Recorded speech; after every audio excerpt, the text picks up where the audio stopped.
The button is probably the most common UI design pattern. So we can find buttons in pretty much every website, web application, or user interface out there.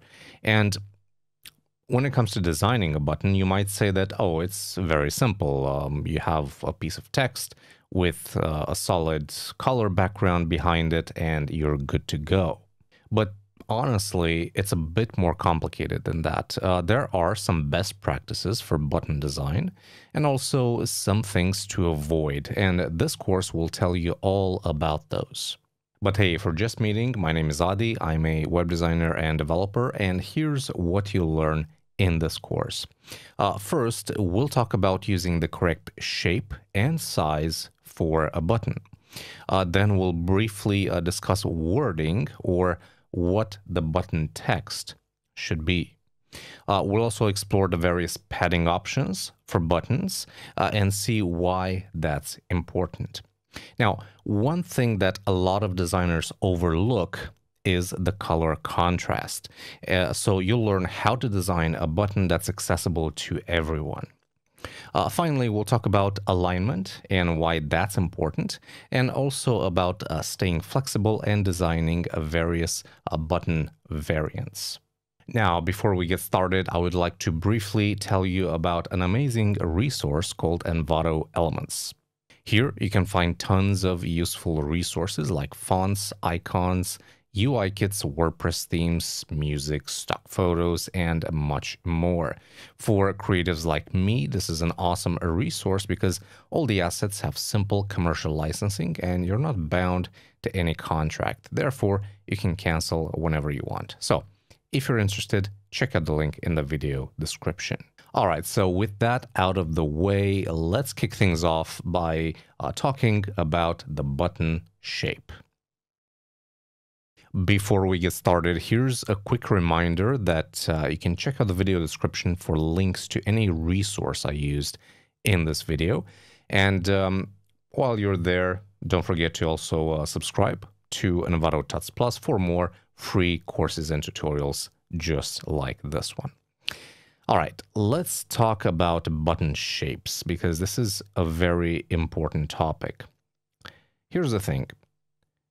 Technically, you can make a button any shape you'd like. So if we're strictly talking about a website design, you can make any image or shape act like a button. However, you should not do that. For example, let's consider these two buttons. Which one do you think people are most likely to click on? The answer is obviously the button on the right because it's a more recognizable shape. People are used to buttons being either rectangular or circular, and here I'm talking about the real life. Think about the buttons in an elevator, right? They're usually a square or a circle. And even if we're talking about the digital medium, buttons are still mostly rectangular or circular, which makes them instantly recognizable, right? People know that's a button and they can click on it. So for example, all the elements you see here will be recognized as buttons, as clickable elements. As you can see, we have square, circular, and rectangular shapes. Now, when it comes to picking the right shape, it really depends on the rest of the interface and the overall aesthetics, right? If your design is more boxy, then you might use buttons with square corners. If your design is more, let's say, playful, then you might add some roundness here and there. There isn't just one perfect way of doing it. It really depends on the rest of your design. So then, let's take a look at a few key takeaways. Buttons should be easy to click on. Therefore, they must have a shape that's recognizable. Based on real life, people are used to buttons being either rectangular or circular. You should avoid using fancy exotic shapes for buttons. These will only create confusion. The correct button shape depends on the overall style and content of the user interface. So that's the first step to designing better buttons, and that is to use the proper or the correct shape. The next one is to use the proper size. So let's explore that in more detail. The size of a button is just as important as its shape, and it should be determined by the medium in which the button is displayed. For example, if you're displaying a button on a large, let's say, desktop screen, then it should be a little bit bigger just to make it more visible and easier to click.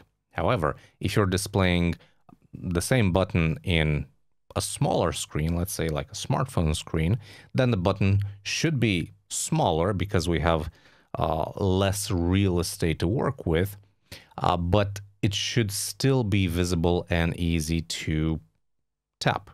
I think we all remember those annoying ads that have a tiny close button which you can never click on a mobile screen, and you actually end up clicking on the ad itself. Well, that's a bad practice, and as responsible web designers and overall nice human beings, we're not going to do that, are we? So the buttons shouldn't be too small, but not too big either, right? But how big is big enough? There is no correct answer for this, as it depends on various factors.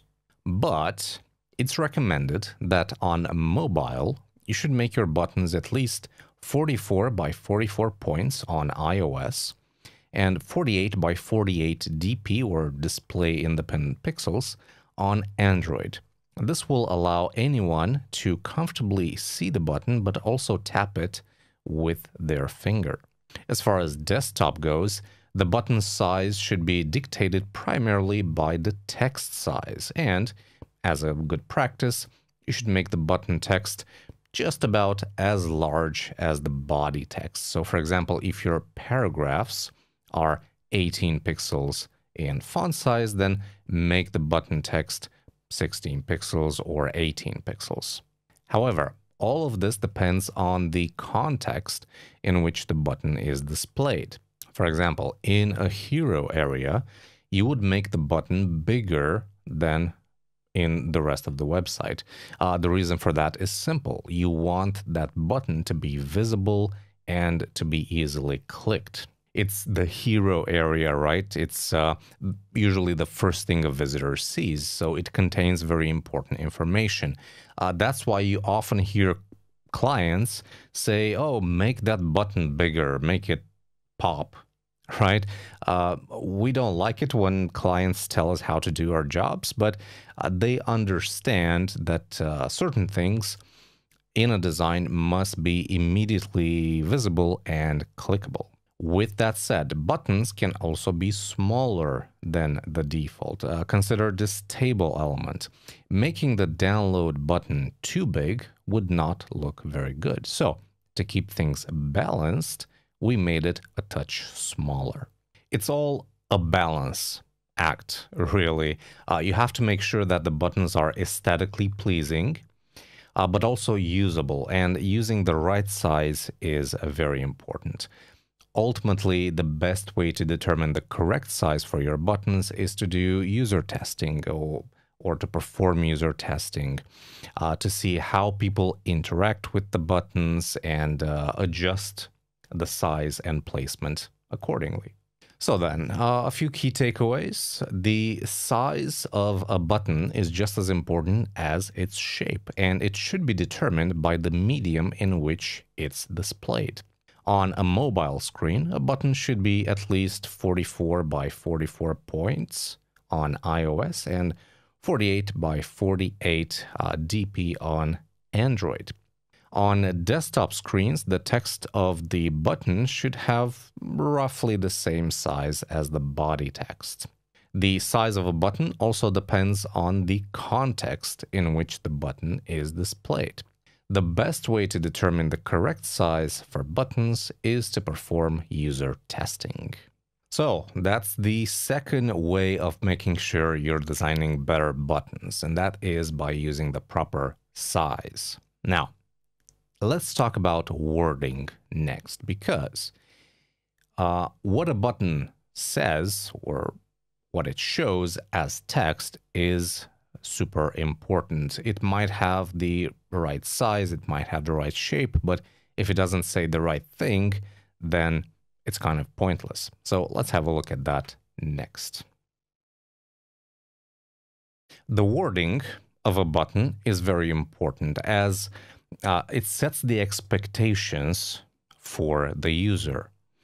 It should clearly indicate what will happen when the user clicks that button. The wording or the words should be concise and easy to understand. So for example, if the button is used to purchase an item, then it should say buy now or purchase, as this will be immediately understood by the user. So it's really important to use the right words, as this will lead to more successful conversions. For example, let's take a look at this register or a sign up form. The button just says OK. It doesn't accurately reflect the action that will occur when the button is clicked, which is to create an account with the information we provided. A much better option for wording would be create account or sign up. Here's another example, a sign in form this time. The button just says go, which offers no indication on the result of the action. But if we change that to sign in, it makes a lot more sense because you'll know exactly what will happen when you click it. And the examples can go on and on. If you're, for example, in a shopping cart, the button that takes you forward in the buying process should say proceed to checkout or place order. If you're in a settings page, don't just use buttons that say OK or apply. Instead, the buttons can say save changes or update settings. And I think you get the idea. Now, a few key takeaways. The wording of a button is very important as it sets the expectations for the user. The wording should clearly indicate what the user will get or what will happen if they click it. The words should be concise and easy to understand. Using the right button wording will lead to more successful conversions. Now, previously we talked about button size, but the size is dictated by a lot of factors, one of which is padding. So let's talk about that next. So what exactly is padding? Well, in simple terms, it's the white space between the content of a button and its borders. For example, the buttons on the left have no padding, so their contents are basically touching the borders. The buttons on the right, however, have 96 pixels of padding on top, right, bottom, and left. And as you can see, just by adding the white space, the distance between content and border, we get much better looking buttons. So right away, we can see that the padding is a must-have in button design. But now the question is, how much padding, right? Well, whenever I design buttons, I use a very simple formula. And that is, whatever padding I use on the top and bottom, I double on the sides. In this example, I use 48 pixels of padding on top and bottom and 96 pixels of padding on left and right.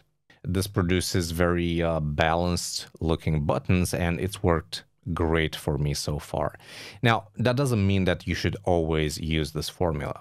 For example, when creating an icon button, I usually keep it square, so the same amount of padding on all sides. And you can do this with a text button as well, but in my opinion, this looks more like a badge than a button. Also, please avoid doing this, which is using different padding values on the same axis. So the padding for the top should be the same as the bottom. The one for the left should be the same as the one for the right. Otherwise, you'll create visually imbalanced buttons. So to keep it simple, use the 1-2 rule I just showed you. So 1x padding for top and bottom, and 2x for left and right. Now, one last thing before we wrap up this lesson, and that has to do with buttons that have icons plus text. Whenever you create something like this, please make sure you have sufficient white space between the text and the icon. What I usually do is have the 1x padding value as spacing between the text and the icon. So in this example, the button has 48 pixels on top and bottom and 96 pixels on the sides. And here I'm talking about padding, of course. The space between icon and text is 48 pixels. Now, let's take a look at a few key takeaways. Padding is the white space between the content of a button and its borders. To create a visually balanced button, always add padding.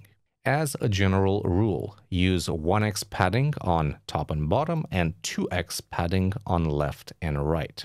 For example, 16 pixels vertically and 32 pixels horizontally. Buttons that just have an icon can use the same amount of padding all around.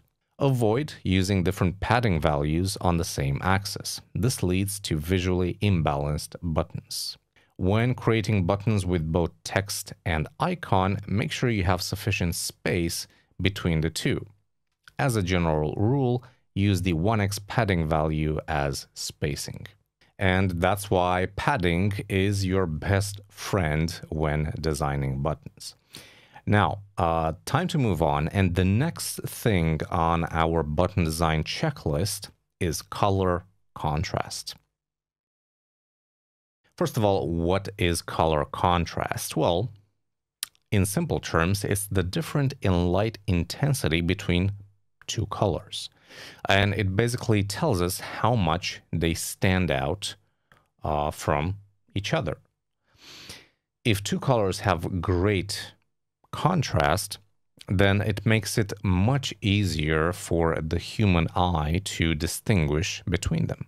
Take, for example, black and white. They have the highest possible color contrast, so it's very easy to distinguish between these two. This becomes even more obvious when text is involved. If we look at the light gray text on the left, it has very little contrast against the white background of the page. The text on the right, however, is a much darker shade of gray, so it's infinitely more readable. Now, the widely accepted color contrast standard in web design is the WCAG, which stands for Web Content Accessibility Guidelines. This basically recommends a minimum contrast ratio of 4.5 to 1 between text and background color. And the goal here is to ensure that text is legible and easily distinguishable for all users, including those with visual impairments. To give you an idea of what this means in practice, look at the following example. We have the same piece of text on the same background, except the text is much darker on the left side, resulting in a much lower contrast. The text on the right is lighter, so it contrasts much more with the background. See how much more legible the text on the right is? And if you're wondering how I got those contrast values between the two colors, there are numerous tools online that help you do this. You can check out the links in the video description to a tool just like that. Now, all the things that I just said apply to button design because, first of all, the button text needs a good contrast compared to the background color of the button, so that people can actually read that text. In this example, we can clearly see that the button on the right is more readable. The one on the left almost looks like a disabled button, or I should say a button in a disabled state. However, a button needs to also contrast well with the background it's sitting on. For example, the button on the left is kind of washed out. It's getting lost in the white background, and it's difficult to tell that there's actually a button there. Add some color and increase the contrast, and all of a sudden the form design is massively improved. Now the button stands out and immediately draws our attention. Now, why is this so important, you might ask? Why should we care about the button contrasting with its surroundings? Well, a couple of reasons. And the first is accessibility. Color contrast helps users with visual impairments, such as color blindness, to distinguish buttons from their background. So having a high contrast between the button and the background ensures that all users can easily use and find the buttons regardless of their visual abilities. The next reason is usability. You see, high color contrast makes it easier for users to see and locate buttons, therefore reducing the chances of them missing on important interactions. It also makes it easier to understand the purpose of a button. Next up is visibility. Color contrast affects the visibility of buttons on different devices and under different lighting conditions.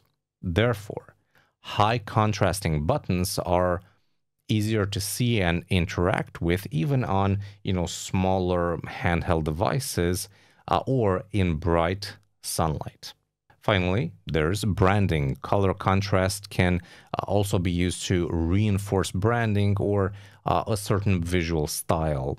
For example, using a brand's primary color as the button background can create a consistent and recognizable look and feel. So then, let's take a look at a few key takeaways. In simple terms, color contrast is the difference in light intensity between two colors. If two colors have great contrast, it makes it easy for the human eye to distinguish between them. The widely accepted standard for color contrast in a web design is the WCAG, or Web Content Accessibility Guidelines, which recommends a minimum contrast ratio of 4.5 to 1 between text and background color. The goal is to ensure that text is legible and easily distinguishable for all users, including those with visual impairments. When it comes to button design, it's important that the button text or icon contrasts well against the button background, but also the button itself needs to contrast well against the background it's sitting on. Color contrast is a critical aspect of button design as it helps to improve accessibility, usability, visibility, and branding. So there you have it, the importance of color contrast in a button design. Now let's move on and talk about alignment. Okay, this is a really simple one, but so many people get it wrong because it seems like such a tiny detail. I'm talking about alignment, more specifically alignment inside a button. Now, please take a look at this picture and tell me what's wrong with it. I'll give you a few seconds. It's the button text, right? It doesn't sit in the middle of the button, and I mean vertically. This button has more padding on the top and less on the bottom. So to me, personally, it looks weird. What about this one? Same problem, except now there's more padding on the left side. But the result is the same. It doesn't look right. So how do we fix it? Well, we make sure we use the same padding on each individual axis. Remember, we talked about this in the lesson about padding.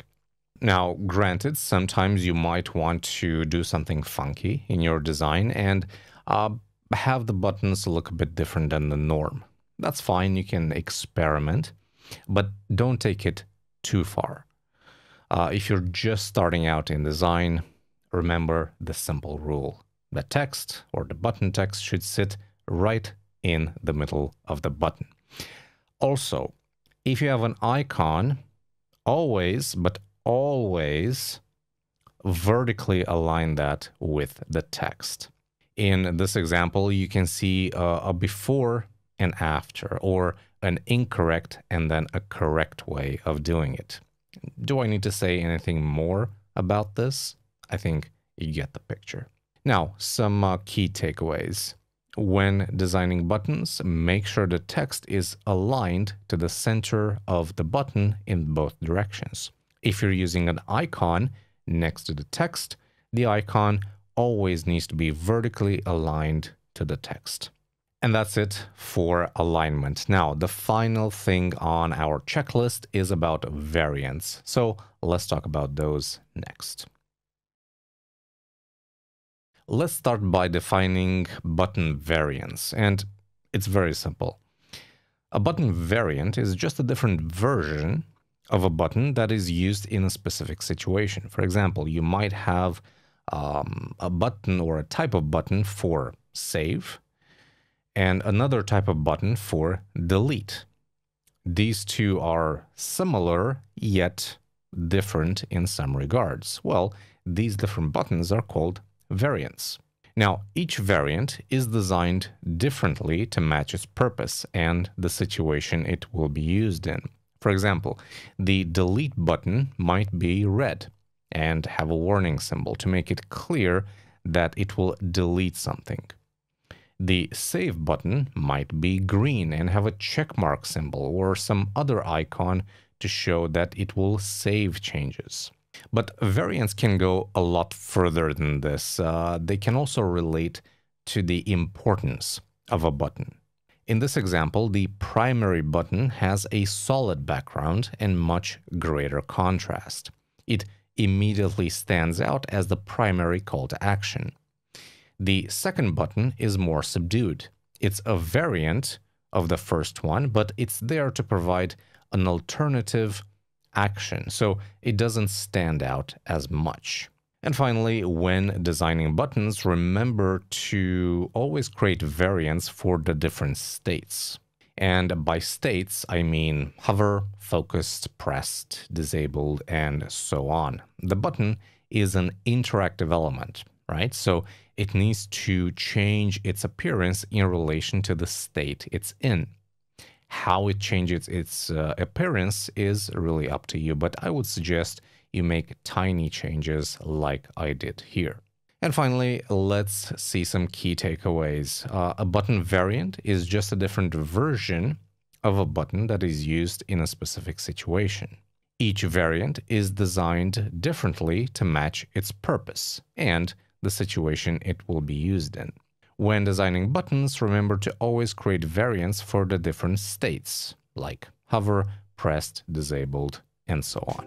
And that's about it. Hopefully this course will help you design better buttons. So let us know if you enjoyed it, and if you have any questions, please leave a comment down below. As always, don't forget to check out the Envato Tuts Plus YouTube channel for more content like this, but also to learn about web design, web development, and much more. It's all free, so make sure to also hit that subscribe button and give this video a thumbs up if you liked it. I'm Adi, thanks for watching, and I'll see you next time. Take care.